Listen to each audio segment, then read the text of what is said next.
Rồi.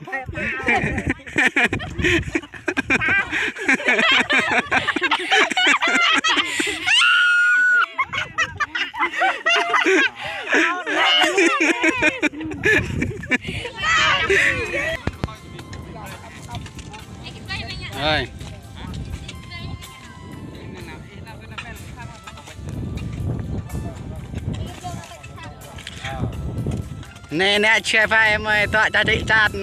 vị mò nó bong hoạ mẹ phạ nè.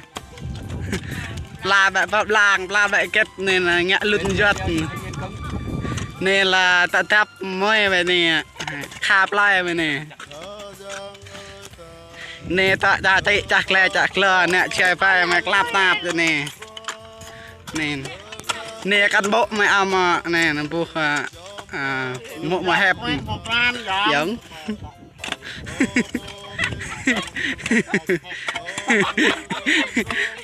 Ai này dòng khoa là mà tay rồi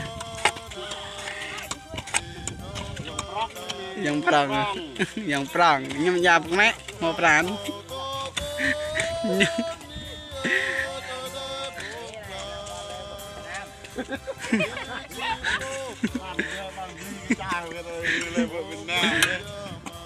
dòng prong này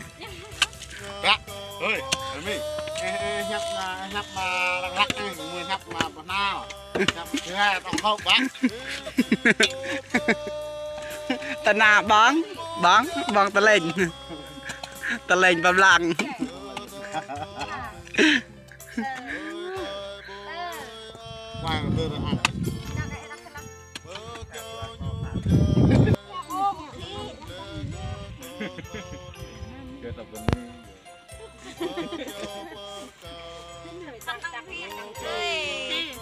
quay thằng quay đục tắt lơ chát thiêu thằng nè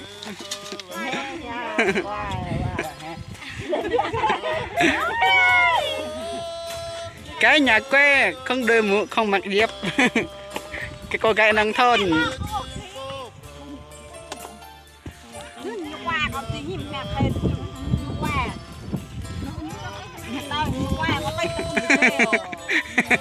đây lại lên nữa phải trăng co à trăng co à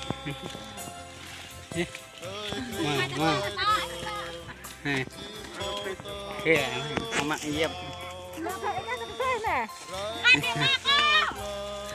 tè đê đê đê đê đê đê đê đê đê đê nè là nè chia pe mới nào po chị chan là pla bờ lang bị mò xoay hoa bị mò nhầm bông nè ta hạp lại cái mày là chinh chương bọt cái mày chẳng mò ya bọc rẹ mò pran này thì dòng khoa cái mày ta hạp lại cái mày dẹp chinh chương là cha chị cha chan nè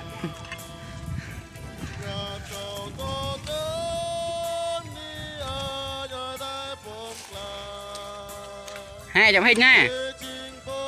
1 2 3 tinh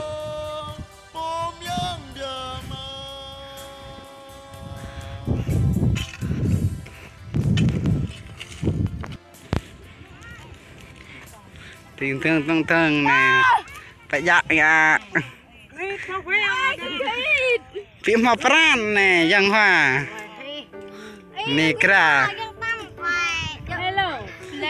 này kra chỉ gọi chồng này nè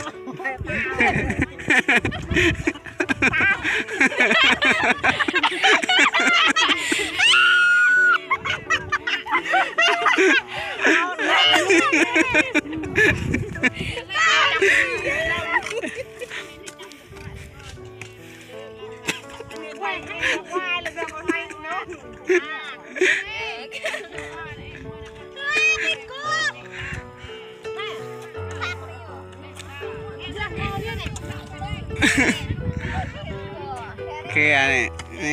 nè chả mau pran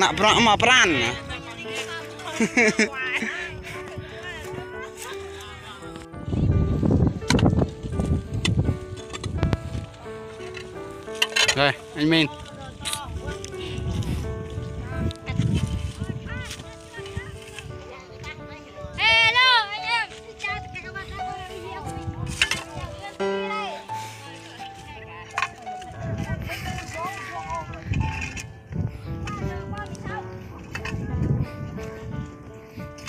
nè trường với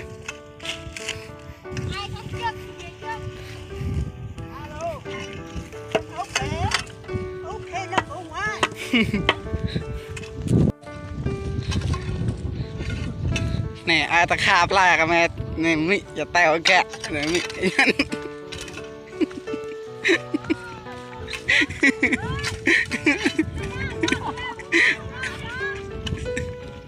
đừng bị à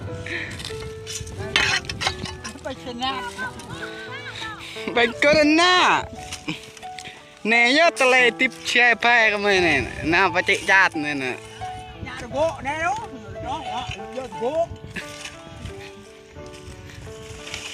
giờ hả nên người ngất coi như mà rai nó lẹp rồi nhà lẹp rồi ngất coi nhồi như đó coi là bạc mà rai nó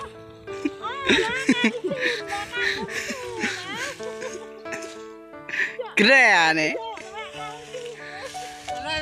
gốc lấy bòi trong gốc và đi lọc là bị anh nó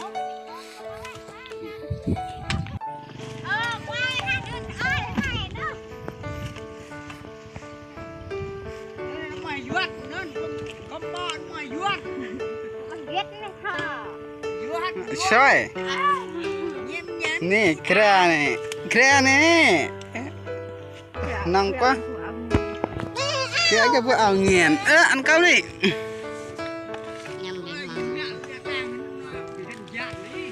Ông nhìn lúc tắt rồi anh ơi. Quay thật tao ơi. Tay phơ thì tay kêu là hại.